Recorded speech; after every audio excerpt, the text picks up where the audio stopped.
Hello, YouTube. Hello. We we are here for a Walk with Jesus Wednesday, and it's the month of September 2025. If you are not yet in our Living in His Yes text devotional, you must get in. All you have to do is text the word yes to 850-888-5182.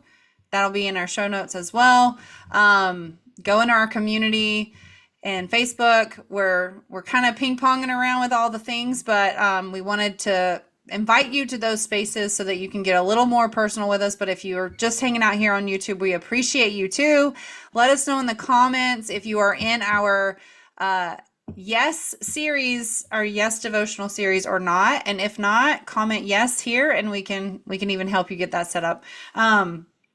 But this week we are breaking down the whole month is going to be living in his yes. And this week we're starting off with trusting the yes. So if you haven't caught our Bible study from yesterday, Cheryl, Yes, good. Yes. So good. it was really good, and I'm just putting information in the chat. So if you're on YouTube, let us know where you're joining us from because we are. I'm looking at the chat, and if we would love to shout you out, if you're on the replay, comment where you're from because we love to know that. We know that we want this message to meet you wherever you are. So we'd love to get to know you. Yes, were you asking about the text devotional? No, the Bible study yesterday. Oh, the Bible study was so good yesterday. I actually woke up. I'm always proud when I get up, get my butt out of bed, and I actually went on camera accidentally, but I was on camera. I was like, when you first see yourself when you wake up? I don't know if you, but it was that feeling, and it was really good to go into what like the trust in God, trust from God, trust like we were even talking. You said something about like you could read a scripture over and over again, and something else will stick out to you, like the of or the from or the everlasting or the always or nothing. Like you don't know what the word's gonna bring to you that day, that moment for what you're going through. So I love that we went through Hebrews 11, which was to me mind blowing, and I was like, I need to have that on my wall somewhere. Of all the people who walk by faith, and Yes. that was just really cool. So I'm excited Yes. for Walk with Jesus Wednesday. Go Yes, which is funny because we're going to be diving deeper into walking by faith and not sight. But on Wednesdays, we focus on Jesus, and this is getting a little different because we're not actually going to be in the Gospels today. So we're not going to hear from Jesus himself on it. But there's so many, like literally any story, I think, any story you go to that has Jesus is literally walking by faith, not by sight. Like Yes. he was every single one of them. Yes. But I did want to point out that right after Hebrews 11 is Hebrews 12, and in verses 1 and 2 it talks about this. So I wanted to read that. I wanted to start with that. So we're starting with Hebrews 12 verse 1, and it says, "Therefore, since we are surrounded by such a great cloud of witnesses." So if you missed it, Bible study or just read chapter 11. Since we are surrounded by such a great cloud of witnesses, let us throw off everything that hinders and the sin that so easily entangles, and let us run with perseverance the race marked out for us, fixing our eyes on Jesus, the pioneer and perfecter of faith. For the joy set before him, he endured the cross, scorning its shame, and sat down at the right hand of the throne of God. Consider him who endured such opposition from sinners, so that you will not grow weary and lose heart. That's actually all the way through verse 3 there. And so I think this is just the perfect reminder that Jesus went through all of that, and he is the pioneer and perfecter of faith. But at that last little part, so that when you consider him and all the opposition he went through and all the like I mean and from some very all the religious leaders, you guys, from everybody, he got opposition.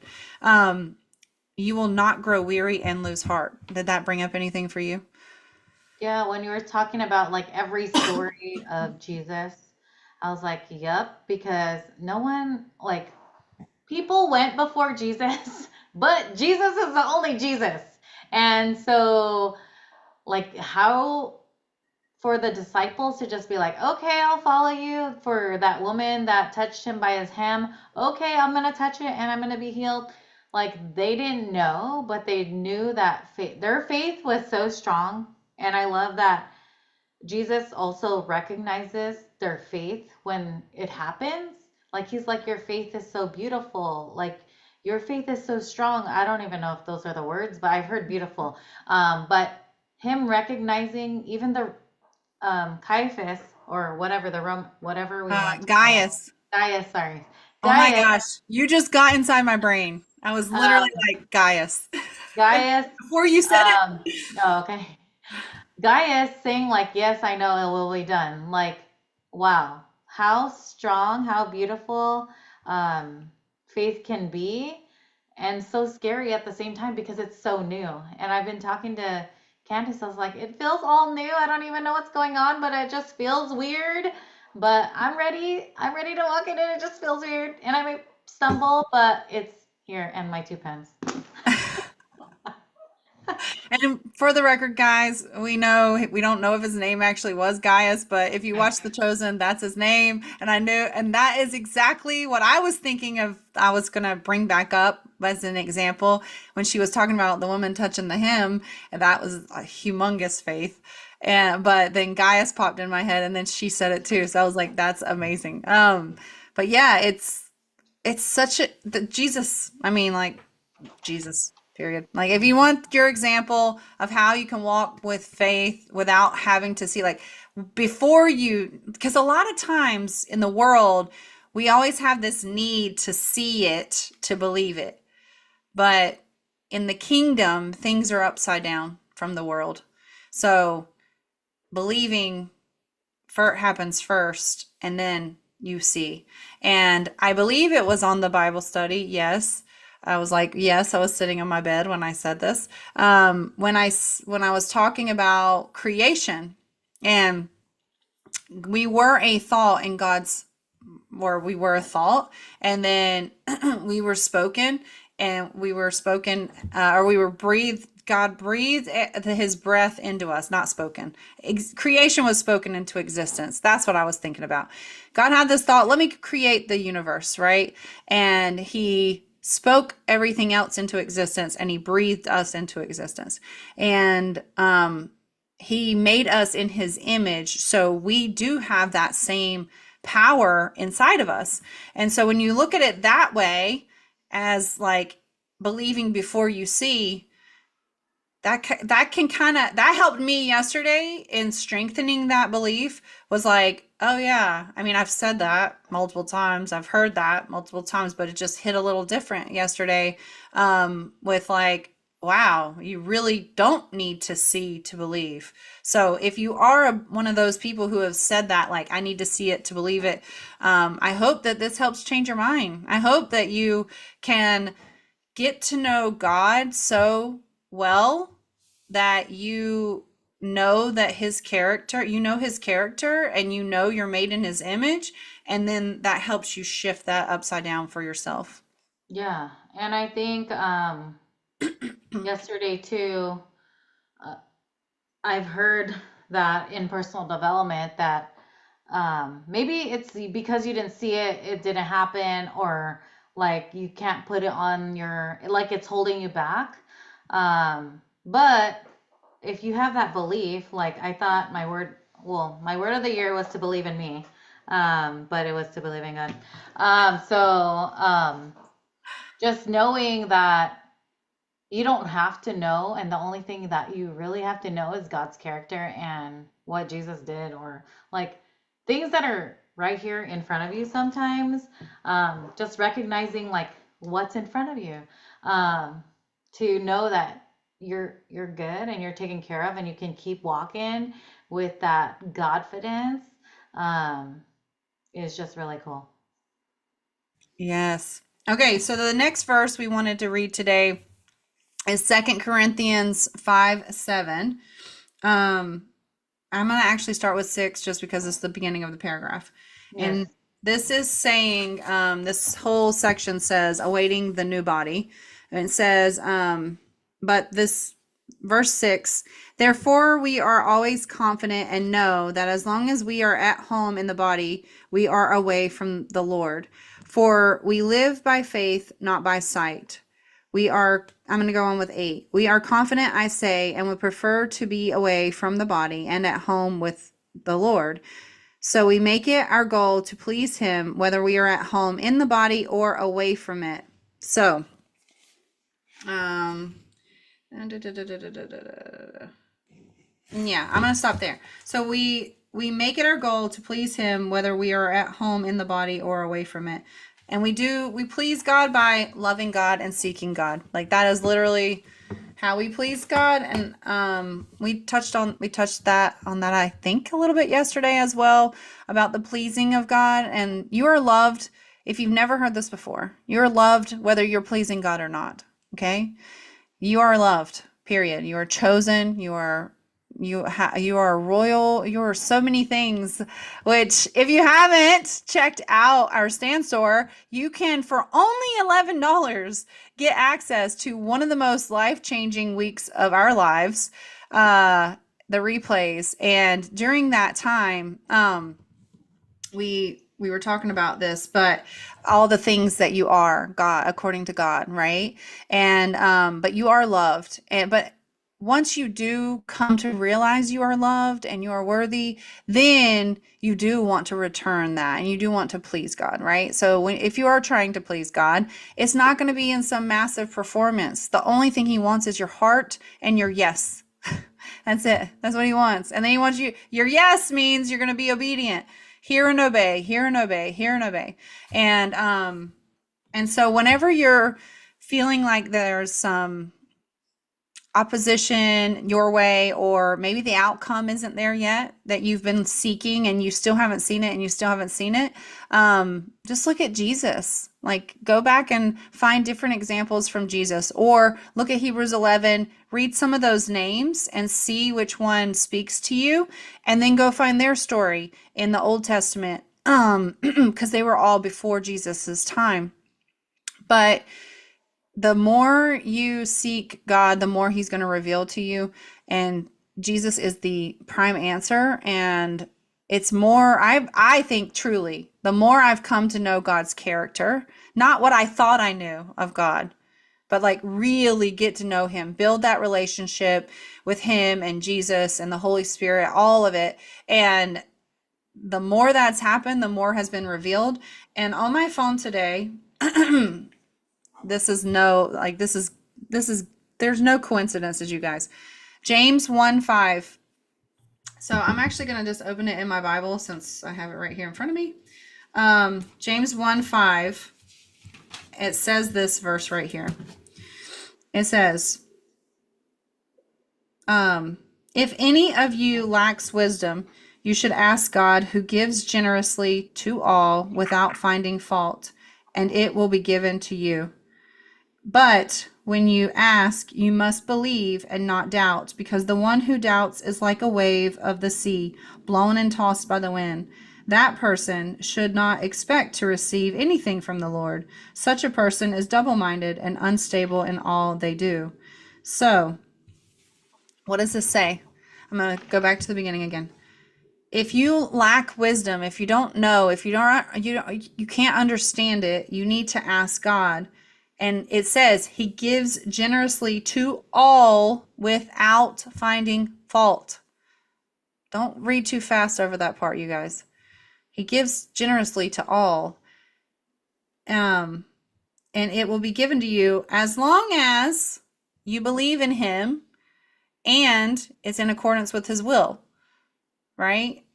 If you don't believe or you have some doubt, you're like, really, really think this is what's going to happen, but maybe that might not happen. then that's doubt. That's double-mindedness. Yeah, I think yes. Yes. Sorry, Since we're my in the month of yes, um, I was having doubt with our live event. So I brought it to Candace and we brought it to God. And so we have reworked what we're doing in Palos Verdes on September 26th and 27th. So we are excited to bring the Real Missing Piece live and do some activation live, do some fellowship dinners together. And just be together in a space where we can grow our journey with God. And I'm just so excited for that. And I'm glad I was like, okay, this is what we want to do. But God worked that out for us. And when Candace first told me about this whole thing, I was like, mm, I don't know about you, Candace, but I don't know. But it's so true. Like my body was not feeling good, and I was doing things that probably just was like avoidance, because that's kind of where I go when things happen like that. But I don't want to be defined by that. But that's where I went. So thankfully, Candace is better from the flu, and I'm glad she's feeling better. And so, yes, like to have no doubt in your mind is sometimes very hard because we live in a world with all these things and that tell us all these things. But if we remember that all, like, if whatever I'm trying to say, like, whatever's highlighted to us, because all of us get different highlights or spotlights in different things. Um, it's coming from God. Like, and if it feels good, like it's coming from God, and it feels less stressful, less worrisome, less anxious. All the things that the world tells us, like if you're anxious, take this. If you're this, take this. Like we don't have to do all that stuff. It's like just ask God, seek God, love God. I don't know. It's like let God. it's simple, but also really hard in a human body. So I think when it says awaiting the new body here in Second Corinthians, I was like, oh, that kind of makes sense why I never feel at home because I'm not home. And someone has told me that before too. But the things that also stood out in these scriptures were confident, and we were introduced to the word Godfident, and uh, we've always like, oh, walk in your confidence, and like, okay, I can do that, but it feels like it doesn't feel fulfilled. It doesn't feel real. It doesn't. That's your confident, authentic self. No, it's not. Like, but you can fake it till you make it, but you don't have to. Like God is there where you feel like you're lacking or feel anything. Like ask God, what's going on with this? I think I saw a question of like of just get curious about like why do I feel this way? Do I have to feel this way? Is the world telling me I feel this way? All these different questions you could ask yourself. And this is kind of like how I started on the journey of just being curious with personal development. I was like, oh, I could live differently than how my parents told me how to live. Oh, I could go do this thing differently. And if I wasn't curious, I would have been in my own box of like my own prison Yeah. of that. I So, think this week we've also been to that point. We have been talking about like setting aside what you think you know, right? And challenging what you think you know. And I think that takes another level of person and heart. And the minute you do that, the minute you're willing to know that you don't know everything, and if you think you know, you're willing to, like Cheryl said, we're like, read it one more time. Maybe it'll hit me a different way. I've already been to this thing. Why should I go to another one? Well, you never know. There might be different people there. They might do a different way. It might happen, it might be the same but different. I think that there's experiences and there's growth and all of that there waiting for us if we're willing to get curious and stop thinking that the minute you think you know everything is the minute you stop growing and you start dying, I think. And I know you hear that in the personal development space, but I'm pretty sure we found it in the Bible the other day. I don't remember what day. It might have been half feverish or something, but but I know we were talking about being fools, like, right? And like, I think it But was even last. if you're not with the vine, it's the vine and the branches. If you're away from that, you're not going to bear any fruit. Right. So, just co coming from that angle, yes, I've heard that in personal development so much. If I'm not growing, I'm dying. Like I've heard that said like that hard to people. And it's like, I've okay, said it. okay. And then you're like, I'm gonna find some way to grow, but like they don't know where to go. But here you are, like you can grow with God. You can grow your journey with God. And they've always put faith in a bucket. And if you watch Jesus, if you learn about Jesus in the Bible, like he grew with God. And that's all he needed. He didn't need a like 75 hard. He didn't need to do a diet. He didn't need to, what else do we do? Do a Read. marathon, do a half marathon, read 100 books in a year, read the Bible in a year. We didn't have to do all that stuff to get where we are, like in maybe a year, we could say, but truly 6 months, Yeah. truly a month. Like, we, time is so different now. But like, you don't have to like what we always say, we don't have to get a strategy. Jesus didn't need a strategy. His strategy was God, his Yeah. relationship with God. He got quiet with God. He made time for God. Oh, I don't have time. That's another excuse. Because Yes. I've used that before too. Um, Same. like, okay, then what are you making time for? Like, you'll find time. I think time will reveal itself to you. Like I truly believe that. I keep saying truly because very truly I tell you, I keep saying that too. So, yeah, I That's think it. Let's do it. All right. Thank you, YouTube, for tuning in. If you are not yet in our ambassadors collective, you have 20 more days to get in at our founding member rate.